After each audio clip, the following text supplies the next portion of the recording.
नमस्कार दोस्तों, स्वागत है आप सभी का आपका अपना यूट्यूब चैनल जीटीएम क्लासेस में। दोस्तों आज के इस वीडियो में 10th क्लास केमिस्ट्री का दोस्तों 35 काफ़ी महत्वपूर्ण प्रश्न करने वाला है दोस्तों। और यह 35 प्रश्न दोस्तों आपके बोर्ड परीक्षा के लिए गेस किया हुआ प्रश्न है दोस्तों। और यह 35 प्रश्न में से दोस्तों आपके बोर्ड परीक्षा में हूबहू प्रश्न लड़ेगा, इसलिए दोस्तों आप एक भी क्वेश्चन को स्किप नहीं करेगा, वीडियो को पूरा जरूर देखिएगा, ठीक है। तो चलिए दोस्तों बिना देर किए हुए आज का यह शानदार वीडियो शुरू करते हैं दोस्तों। 35 का 35 प्रश्न दोस्तों आपको अभी याद करवा देंगे दोस्तों, बस आप इस वीडियो के अंत तक जरूर रहिएगा, ठीक है, बने रहिएगा, ठीक है। और दोस्तों सभी आपके लिए काफ़ी महत्वपूर्ण है। तो चलिए फर्स्ट प्रश्न से आज की वीडियो हम शुरू करते हैं। तो दोस्तों प्रस्तुत है आपके सामने पहला प्रश्न में पूछा जा रहा है कि पीतल किसका मिश्र धातु है। काफ़ी महत्वपूर्ण प्रश्न है दोस्तों। पीतल जो है दोस्तों किसका मिश्र धातु है। ए ऑप्शन रहा है आयरन और जिंक का, बी में रहा है सोडियम और कार्बन का, और डी में रहा है कॉपर और जिंक का, और डी में रहा है कैल्शियम और एजी यानी सिल्वर का। तो दोस्तों पीतल जो मिश्र धातु है दोस्तों वह जो है कॉपर और जिंक का है। किसका है, कॉपर और जिंक का। तो मेरा सी ऑप्शन का करेक्ट आंसर हो जाएगा कॉपर और जिंक का। दोस्तों आपको एक ट्रिक बता रहे हैं दोस्तों, आप याद रखिएगा। इस ट्रिक के माध्यम से आपको याद रखना है दोस्तों पिताजी। क्या याद रखना है, पिताजी, ठीक है। तो दोस्तों पी से हो गया दोस्तों पीतल, ठीक है, पी से क्या हो जाएगा मेरा पीतल हो जाएगा। और ता से हो गया दोस्तों तांबा, तांबा कहने का मतलब कॉपर, ठीक है। और जी से हो गया दोस्तों जिंक, ठीक है, जी से हो गया जिंक, ठीक है, यानी पिताजी आप याद रखेगा। और दोस्तों यह मेरा हो जाएगा पी से हो गया पित्ता माने पित्तल, और ता से हो गया कॉपर, और जी से हो गया जिंक, ठीक है। यानी दोस्तों पित्तल जो है कॉपर और जिंक का मिश्रण है, यानी सी ऑप्शन का करेक्ट आंसर हो जाएगा कॉपर और जिंक। और दोस्तों कॉपर और टीन का जो मिश्र धातु है दोस्तों, मिश्र धातु होता है दोस्तों वह कांसा हो जाता है, ठीक है। यहाँ पे जिंक के जगह दोस्तों अगर टीन रहेगा यानी एसएन रहेगा दोस्तों तो वह कांसा हो जाएगा, ठीक है। आप ये भी याद रखेगा, आप एग्जाम में पूछ सकता है कि कांसा जो होता है दोस्तों किसका मिश्र धातु होता है, तो कॉपर और टीन का, ठीक है। और जिंक रहेगा दोस्तों तो यह पीतल का हो जाएगा, ठीक है। आप ट्रिक के माध्यम से याद रखिएगा, पिताजी याद रखिएगा, आपको दोनों प्रश्न में कभी कन्फ्यूजन नहीं होगा, ठीक है। तो यानी पीतल मेरा हो गया वह कॉपर और जिंक का मिश्र धातु है, तो सी ऑप्शन का करेक्ट आंसर हो गया। अगला प्रश्न मेरा दूसरा नंबर पूछा जा रहा है कि ताजे दूध का पीएच मान कितना होता है। तो दोस्तों ताजे दूध का जो पीएच मान होता है वह 6.5 होता है दोस्तों। कितना होता है, 6.5, यानी सी ऑप्शन का करेक्ट आंसर है। अगला प्रश्न मेरा तीसरा नंबर पूछा जा रहा है कि कौन सा ऐसा धातु है जो कमरे के ताप पे द्रव के रूप में पाया जाता है। दोस्तों आपको बताना है कि कौन सा धातु यानी मेटल है जो रूम टेम्परेचर पे जो होता है द्रव यानी लिक्विड फॉर्म में होता है। दोस्तों आप देखेंगे कि सभी जो द्रव यानी धातु जो होता है दोस्तों वह सभी सॉलिड स्टेट में होता है, यानी कि ठोस अवस्था में होता है। लेकिन आपको कौन सा एक तत्व का यानी एक धातु को बताना है जो द्रव में हो, तो दोस्तों वह जो होता है मरकरी यानी Hg जो होता है दोस्तों वह धातु जो है वह द्रव यानी लिक्विड फॉर्म में रहता है। तो ए ऑप्शन का करेक्ट आंसर हो जाएगा। दोस्तों यह धातु होता है। अधातु के बारे में बात करेगा दोस्तों पूछा जाएगा तो आप ब्रोमीन उसका करेक्ट आंसर मारिएगा, ठीक है। अधातु पूछेगा तो, लेकिन यहाँ पे धातु पूछा जा रहा था तो इसलिए मरकरी इसका करेक्ट आंसर हो जाएगा। अगला प्रश्न मेरा चौथा नंबर पूछा जा रहा है कि इमली में कौन सा अम्ल होता है। दोस्तों इमली में जो होता है कौन सा अम्ल होता है, साइट्रिक होता है, मैलिक होता है, लैक्टिक होता है, टार्टरिक होता है। तो दोस्तों इमली में जो होता है टार्टरिक अम्ल होता है, यानी डी ऑप्शन का करेक्ट आंसर हो जाएगा टार्टरिक अम्ल। और दोस्तों लैक्टिक अम्ल किस में होता है, तो यह दूध में होता है। मैलिक अम्ल किस में होता है, तो यह सेब में होता है। और साइट्रिक अम्ल किस में होता है, तो संतरा में होता है, ठीक है। सभी को याद रखिएगा, आप एग्जाम में ये भी प्रश्न पूछ सकता है, ठीक है। अगला प्रश्न मेरा पाँचवा नंबर पूछा जा रहा है कि आधुनिक आवर्त सारणी में कितने आवर्त है। काफ़ी महत्वपूर्ण प्रश्न है दोस्तों। तो देखिए आवर्त की बात करेगा दोस्तों तो यहाँ पे 7 इसका करेक्ट आंसर हो जाएगा, बी ऑप्शन में दे रहा है, ठीक है। तो बी ऑप्शन का करेक्ट आंसर हो जाएगा, आवर्त 7 होता है दोस्तों। और वर्ग का बात करेगा दोस्तों तो वहाँ पे 18 होता है, ठीक है। वर्ग 18 होता है और आवर्त 7 होता है, दोनों याद रखेगा। तो यहाँ पे बी ऑप्शन करेक्ट हो गया। अगला प्रश्न मेरा छठा नंबर पूछा जा रहा है कि धातु के ऑक्साइड कैसे होते हैं। दोस्तों धातु का जो ऑक्साइड होता है वो कैसा होता है, तो यह क्षारीय होता है दोस्तों, क्षारीय, यानी बी ऑप्शन का करेक्ट आंसर हो जाएगा क्षारीय। और अधातु का ऑक्साइड जो होता है दोस्तों अम्लीय होता है, दोनों याद रखिएगा, दोनों काफ़ी महत्वपूर्ण प्रश्न है, ठीक है। यानी दोस्तों अधातु का ऑक्साइड पूछा जाएगा कि कैसा होता है, तो अम्लीय हो जाएगा। लेकिन यहाँ पे धातु का पूछा जा रहा था तो इसलिए मेरा बी ऑप्शन का करेक्ट आंसर हो गया। अगला प्रश्न प्रश्न मेरा 7वां नंबर पूछा जा रहा है कि क्लोरीन का परमाणु संख्या कितना होता है। तो दोस्तों क्लोरीन का जो परमाणु संख्या होता है दोस्तों वह 17 होता है। ठीक है, 17 यानी डी ऑप्शन का करेक्ट आंसर हो जाएगा 17। चलिए अगला प्रश्न की ओर चलते हैं दोस्तों। और दोस्तों अगर आप हमारे इस वीडियो को लाइक नहीं किए हैं तो लाइक ज़रूर कर दीजिएगा और इस वीडियो को अपने दोस्तों में ज़्यादा से ज़्यादा शेयर करिएगा दोस्तों, ताकि उन्हें भी मदद मिले। तो इसलिए शेयर जरूर करिएगा। और आप हमारे चैनल जीटीएम क्लासेस को दोस्तों सब्सक्राइब नहीं किए दोस्तों तो प्लीज़ चैनल को सब्सक्राइब करना नहीं भूलिएगा। ठीक है, क्योंकि दोस्तों आपको इस चैनल पे आपके बोर्ड परीक्षा तैयारी के लिए काफ़ी अच्छे अच्छे वीडियो हम लाने वाले हैं। तो प्लीज़ चैनल को सब्सक्राइब करके ज़रूर रखिए, ताकि आपको हम जो भी वीडियो अपलोड करें उसका नोटिफिकेशन आप लोगों को सबसे पहले मिले। ठीक है, तो चलिए अब अगला प्रश्न 8वां नंबर पूछा जा रहा है कि कौन नीला लिटमस पत्र को लाल कर देता है। काफ़ी महत्वपूर्ण प्रश्न है दोस्तों। देखिए यहाँ पे कहा जा रहा है कि नीला को क्या कर दे रहा है लाल। यानी लाल जो होता है दोस्तों खतरे का निशान होता है, और खतरा हम किससे होता है दोस्तों, तो अम्ल से होता है। ठीक है, यानी बी ऑप्शन का करेक्ट आंसर हो जाएगा। लाल कर दे रहा है यानी अम्ल जो होता है दोस्तों, अम्ल जो होता है वह नीला लिटमस पत्र को लाल कर देता है। ठीक है, यानी बी ऑप्शन का करेक्ट आंसर हो जाएगा। यही दोस्तों अगर लाल से नीला करता तो वह हो जाता क्षार। ठीक है, लाल से अगर नीला कर देता तो क्षार। और यहाँ पे पूछा जा रहा है कि नीला लिटमस पत्र को लाल कौन करता है, तो अम्ल हो जाएगा। ठीक है, मेरा अगला प्रश्न 9वां नंबर पूछा जा रहा है कि जिसमें धातु और अधातु दोनों के गुण पाए जाते हैं उसे क्या कहते हैं। तो दोस्तों जिसमें धातु और अधातु दोनों के गुण पाए जाते हैं उसे उपधातु कहते हैं। क्या कहते हैं, उपधातु। तो सी ऑप्शन का करेक्ट आंसर हो जाएगा उपधातु। अगला प्रश्न मेरा 10वां नंबर पूछा जा रहा है कि अम्ल और क्षार आपस में अभिक्रिया करके क्या बनाते हैं। दोस्तों अम्ल और क्षार का जब आपस में रिएक्शन होता है दोस्तों तो वह लवण और जल बनाते हैं। क्या क्या बनाते हैं, लवण और जल। तो डी ऑप्शन का करेक्ट आंसर हो गया। अगला प्रश्न मेरा 11 नंबर पूछा जा रहा है कि लिटमस पत्र किससे प्राप्त होता है। काफ़ी महत्वपूर्ण प्रश्न है दोस्तों। तो दोस्तों लिटमस पत्र जो प्राप्त होता है दोस्तों वह लाइकेन से प्राप्त होता है। किससे होता है, लाइकेन से। तो सी ऑप्शन का करेक्ट आंसर हो जाएगा लाइकेन। दोस्तों आप इस वीडियो को लास्ट तक जरूर बनिएगा दोस्तों, क्योंकि आज के इस वीडियो में दोस्तों हम केमिस्ट्री यानी रसायन शास्त्र से दोस्तों आपको हम 35 महत्वपूर्ण प्रश्न करवाने वाले हैं। यह 35 प्रश्न में से दोस्तों आपके बोर्ड परीक्षा में 15 से ज़्यादा क्वेश्चन हूबहू लड़ने वाला है। ठीक है, इसलिए दोस्तों एक भी क्वेश्चन को स्किप नहीं करेगा। दोस्तों मेरा अगला प्रश्न है 12 नंबर पूछा जा रहा है कि लाल चींटी में कौन सा अम्ल पाया जाता है। तो दोस्तों लाल चींटी में जो अम्ल पाया जाता है दोस्तों वह फॉर्मिक अम्ल पाया जाता है। ठीक है, यानी सी ऑप्शन का करेक्ट आंसर हो जाएगा फॉर्मिक अम्ल। टार्टरिक अम्ल किस में पाया जाता है, तो इमली में पाया जाता है। और साइट्रिक अम्ल जो होता है दोस्तों वह संतरा में पाया जाता है। आप इसे भी याद रखिएगा, आपके एग्जाम में पूछ सकता है। अगला प्रश्न मेरा 13 नंबर पूछा जा रहा है कि CaOCl2 का प्रचलित नाम क्या है। दोस्तों CaOCl का जो प्रचलित नाम है दोस्तों वह क्या है, तो वह है दोस्तों विरंजक चूर्ण। ठीक है, विरंजक चूर्ण कहते हैं। ठीक है, यानी बी ऑप्शन का करेक्ट आंसर हो जाएगा विरंजक चूर्ण। अगला प्रश्न मेरा 14 नंबर पूछा जा रहा है कि निम्न में से किस धातु को केरोसिन तेल में डुबाकर रखा जाता है। बार बार यह प्रश्न पूछा जाता है दोस्तों।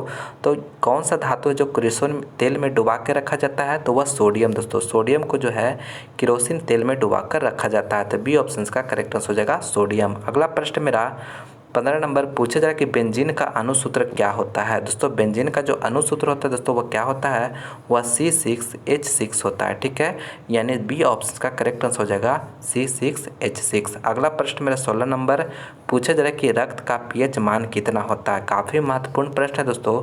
बताना है कि रक्त का जो pH मान होता है वो कितना होता है। तो दोस्तों ए ऑप्शन रहा है 7, बी में रहा है 6 और सी में रहा है 7.4 और डी में रहा है 9। तो दोस्तों रक्त का जो pH वैल्यू होता है दोस्तों वह 7.4 होता है। ठीक है, कितना होता है 7.4, यानी सी ऑप्शन का करेक्ट आंसर हो गया दोस्तों। यानी कि हमारा जो रक्त होता है दोस्तों वह क्षारीय होता है। ठीक है, 7.4 यानी 7 से अधिक है तो क्षारीय हो जाएगा, यानी सी ऑप्शन का करेक्ट आंसर हो जाएगा।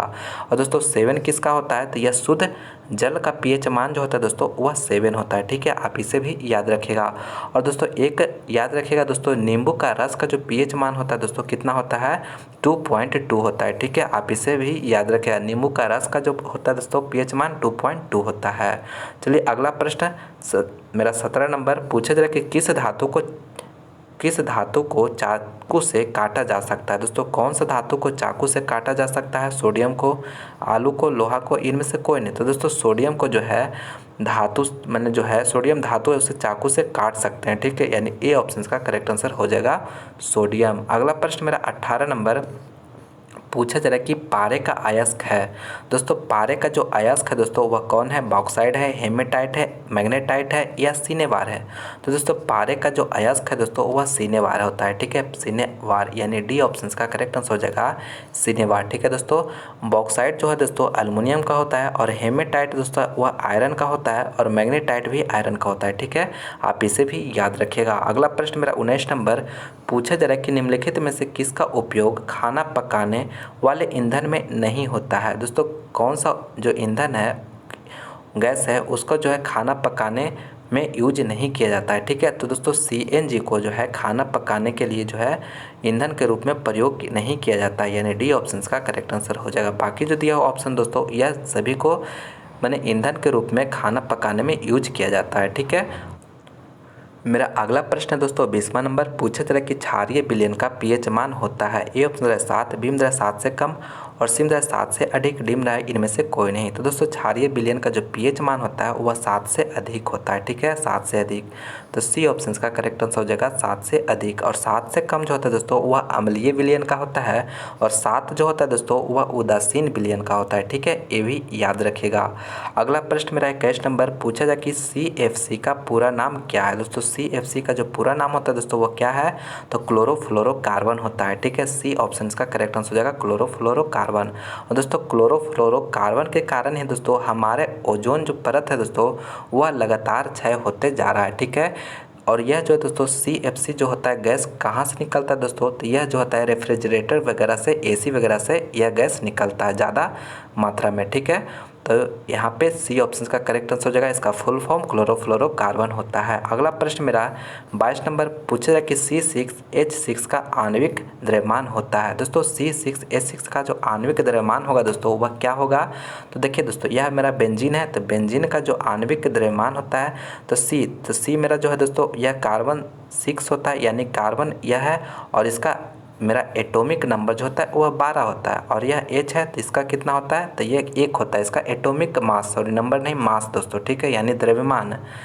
तो यहाँ पे मेरा C6 दिया, यानी 6 गुने 12 करेंगे प्लस 1 गुने 6 करेंगे तो यहाँ पे यह मेरा 72 हो गया और यह प्लस 6 हो गया, यानी 78 आ गया दोस्तों। ठीक है, 12 क्या बताएं दोस्तों? यह द्रव्यमान मेरा हो गया परमाणु द्रव्यमान और हाइड्रोजन का परमाणु द्रव्यमान 1 होता है। ठीक है, दोनों को हम गुना कर दिए, मेरा 78 आ गया, यानी सी ऑप्शन का करेक्ट आंसर हो जाएगा। अगला प्रश्न मेरा दोस्तों 23 नंबर पूछा जा रहा है कि बेकिंग सोडा का रासायनिक सूत्र है। दोस्तों यहाँ पे बेकिंग सोडा का जो रासायनिक सूत्र होता है दोस्तों वह क्या होता है? NaCO3 होता है। ठीक है, यानी ए ऑप्शन का करेक्ट आंसर हो जाएगा, ए ऑप्शन का करेक्ट आंसर NaHCO3। अगला प्रश्न मेरा 24 नंबर पूछा जाए कि सबसे कठोर तत्व कौन है? दोस्तों सबसे कठोर जो तत्व है दोस्तों वह कौन है? पत्थर है, हीरा है, कार्बन है, ऑक्सीजन है। तो दोस्तों हीरा जो है सबसे कठोर तत्व है। ठीक है, यानी बी ऑप्शन का करेक्ट आंसर हो गया। अगला प्रश्न मेरा 25 नंबर पूछा जा रहा है कि चीनी का रासायनिक सूत्र क्या है? दोस्तों चीनी का जो रासायनिक सूत्र होता है वो दोस्तों वो क्या होता है? तो C12H22O11 होता है दोस्तों। ठीक है, यानी कि सी ऑप्शन का करेक्ट आंसर हो जाएगा। ठीक है, चीनी का जो रासायनिक सूत्र होता है दोस्तों C12H22O11 होता है। ठीक है, सी ऑप्शन का करेक्ट है। काफ़ी महत्वपूर्ण प्रश्न है, अच्छी तरह से याद रखिएगा। अगला प्रश्न मेरा 26 नंबर पूछा जा रहा है कि लोहे की परमाणु संख्या है। दोस्तों लोहे का जो परमाणु संख्या दोस्तों Fe का जो परमाणु संख्या होता है दोस्तों वह 26 होता है। ठीक है, 26, यानी बी ऑप्शन का करेक्ट आंसर हो जाएगा 26। अगला प्रश्न मेरा 27 नंबर पूछा जा रहा है कि कार्बन का अपरूप निम्न में से कौन है? दोस्तों कार्बन का जो अपरूप है दोस्तों वह निम्न में से कौन है? तो दोस्तों हीरा और ग्रेफाइट जो होता है वह कार्बन का अपरूप है। ठीक है, यानी सी ऑप्शन यहाँ पे करेक्ट आंसर हो गया। अगला प्रश्न मेरा 28 नंबर पूछा जाए कि लाफिंग गैस का रासायनिक सूत्र क्या होता है? तो दोस्तों लाफिंग गैस का जो रासायनिक सूत्र है दोस्तों वह N2O होता है। ठीक है, यानी नाइट्रस ऑक्साइड। ए ऑप्शन का करेक्ट आंसर हो जाएगा नाइट्रस ऑक्साइड। ठीक है, चलिए अगला प्रश्न देखते हैं दोस्तों। अगर दोस्तों आप मेरा और भी दूसरे सब्जेक्ट का वीडियो देखना चाहते हैं दोस्तों आप हमारे चैनल के प्लेलिस्ट में जाकर जिस भी सब्जेक्ट का तैयारी करना चाहते हैं दोस्तों वहाँ से हमारे वीडियो को देख सकते हैं, नहीं तो आप हमारे डिस्क्रिप्शन बॉक्स में जाइए। डिस्क्रिप्शन बॉक्स में दोस्तों लिंक दिया हुआ है, सभी चैप्टर यानी सभी वीडियो का, सभी सब्जेक्ट वाइज वीडियो का लिंक दिया हुआ है, वहाँ पर जाकर आप देख सकते हैं, ठीक है। और दोस्तों अब हमारे चैनल GTM क्लासेस को सब्सक्राइब नहीं किए दोस्तों तो प्लीज़ चैनल को सब्सक्राइब जरूर कर लीजिएगा, ठीक है। चलिए अगला प्रश्न मेरा 29 नंबर पूछा जा रहा है कि आधुनिक आवर्त सारणी में तत्वों को किस आधार पर रखा गया है। तो दोस्तों आधुनिक आवर्त सारणी में तत्वों का जो है किस आधार पर रखा गया है, तो परमाणु संख्या के आधार पर रखा गया है, यानी सी ऑप्शन का करेक्ट आंसर हो जाएगा परमाणु संख्या का। अगला प्रश्न मेरा 30 नंबर पूछा जा रहा है कि सल्फ्यूरिक अम्ल का अणुसूत्र होता है। दोस्तों सल्फ्यूरिक अम्ल का जो अणुसूत्र होता है वो कितना होता है, H2SO4 होता है दोस्तों, ठीक है, यानी बी ऑप्शन का करेक्ट आंसर हो जाएगा H2SO4। अगला प्रश्न मेरा 31 नंबर पूछा जा रहा है कि डैश CHO क्रियाशील मूलक को क्या कहते हैं। दोस्तों यह जो है कीटोन का है, एल्डिहाइड का है, अम्ल का है, ईथर का है। तो दोस्तों डैश CHO जो है दोस्तों यह एल्डिहाइड का फंक्शनल ग्रुप है, यानी अभिक्रियाशील मूलक होता है, ठीक है, एल्डिहाइड का। तो बी ऑप्शन का करेक्ट आंसर हो जाएगा एल्डिहाइड, ठीक है बी। दोस्तों अगला प्रश्न मेरा 32 नंबर पूछा जा रहा है कि ओजोन के अणु में ऑक्सीजन परमाणु की संख्या होती है। दोस्तों ओजोन के एक अणु में जो होता है दोस्तों ऑक्सीजन परमाणु की संख्या कितनी होती है, 1 होती है, 2 होती है, 3 होती है या 4 होती है। तो दोस्तों ऑक्सीजन O3 का ओजोन का जो सूत्र है दोस्तों वह O3 होता है। इसमें देखिए कितना परमाणु है ऑक्सीजन का, तो 3 है, ठीक है, यानी सी ऑप्शन का करेक्ट आंसर हो जाएगा 3, ठीक है। अगला प्रश्न मेरा 33 नंबर पूछा जा रहा है कि नीला थोथा का रासायनिक सूत्र होता है। दोस्तों नीला थोथा को तूतिया कहा जाता है, इसका जो रासायनिक सूत्र होता है दोस्तों वह क्या होता है, तो CuSO4 5H2O होता है, यानी बी ऑप्शन का करेक्ट आंसर हो जाएगा CuSO4 5H2O। अगला प्रश्न मेरा 34 नंबर पूछा जाए कि साधारण ताप पर फास्फोरस का अणुसूत्र है। दोस्तों साधारण ताप पर जो फास्फोरस का अणुसूत्र होता है दोस्तों वह कितना होता है, वह P4 होता है दोस्तों, ठीक है P4, यानी डी ऑप्शन का करेक्ट आंसर हो जाएगा P4। काफ़ी महत्वपूर्ण प्रश्न है, अच्छी तरह से इसे याद रखिएगा। अगला प्रश्न मेरा 35 नंबर पूछा जा रहा है कि आवर्त सारिणी के शून्य समूह का तत्व है। दोस्तों शून्य समूह किसको कहते हैं, अक्रिय गैस को कहते हैं दोस्तों, यानी 18 वर्ग जो है दोस्तों उसको जो है शून्य समूह या अक्रिय गैस का समूह कहते हैं, ठीक है। तो देखिए उसमें कौन कौन है, ए ऑप्शन रहा है हाइड्रोजन, बी में रहा है हीलियम, और सी में रहा है कार्बन डाइऑक्साइड, और डी में रहा है क्लोरीन। तो दोस्तों हीलियम जो है दोस्तों यह शून्य समूह का तत्व है, ठीक है, यानी बी ऑप्शन का करेक्ट आंसर हो जाएगा हीलियम, ठीक है दोस्तों, आप याद रखिएगा हीलियम जो है शून्य समूह का तत्व है। चलिए अब अगला प्रश्न की ओर दोस्तों। फाइनली दोस्तों आज के इस वीडियो में आपको हम 35 महत्वपूर्ण प्रश्न करवाएं दोस्तों केमिस्ट्री का, और यह प्रश्न दोस्तों आपको HW प्रश्न है। पूछा जा रहा है कि मीथेन का जो सूत्र होता है दोस्तों वह क्या होता है, ठीक है। 4 ऑप्शन दिया हो दोस्तों, इसमें करेक्ट ऑप्शन जो होगा आप हमें चुन के कमेंट करके बताइएगा कि इसका राइट आंसर क्या होगा, ठीक है। तो आप कमेंट जरूर करिएगा दोस्तों, आपका कमेंट का हमें इंतजार रहेगा, ठीक है। और दोस्तों यह 35 प्रश्न जो हम करवाएं दोस्तों रसायन शास्त्र का यानी केमिस्ट्री का सभी दोस्तों महत्वपूर्ण है। एक भी क्वेश्चन को आप स्किप नहीं करके यानी एक भी क्वेश्चन नहीं छोड़िएगा दोस्तों, पूरा का पूरा आप याद कर लीजिएगा इस 35 प्रश्न को, ठीक है, क्योंकि दोस्तों सभी प्रश्न आपको बोर्ड परीक्षा के लिए गेस किया हुआ प्रश्न है, ठीक है। और दोस्तों इससे जो है दोस्तों 100% आपको लड़ने वाला है एग्जाम में, ठीक है, तो सभी को आप ज़रूर याद कर लीजिएगा। तो दोस्तों फाइनली मैं उम्मीद करता हूं दोस्तों कि यह वीडियो आपको पसंद आया होगा दोस्तों, तो प्लीज़ आप इस वीडियो को लाइक करें, अपने दोस्तों में ज़्यादा से ज़्यादा शेयर करें, और आप हमारे चैनल पर नए हैं दोस्तों तो प्लीज़ चैनल को सब्सक्राइब करके बेल आइकन भी प्रेस कर लीजिएगा, ताकि आने वाले वीडियो का नोटिफिकेशन आप लोगों को सबसे पहले मिले, ठीक है। और दोस्तों आप लोग इसी तरह से मन लगा कर पढ़ाई करते रहिए, ताकि आप बोर्ड परीक्षा में ज़्यादा से ज़्यादा मार्क्स लाकर अपने माता पिता का नाम रोशन कर सके, ठीक है। तो चलिए हम मिलते हैं अगले वीडियो में।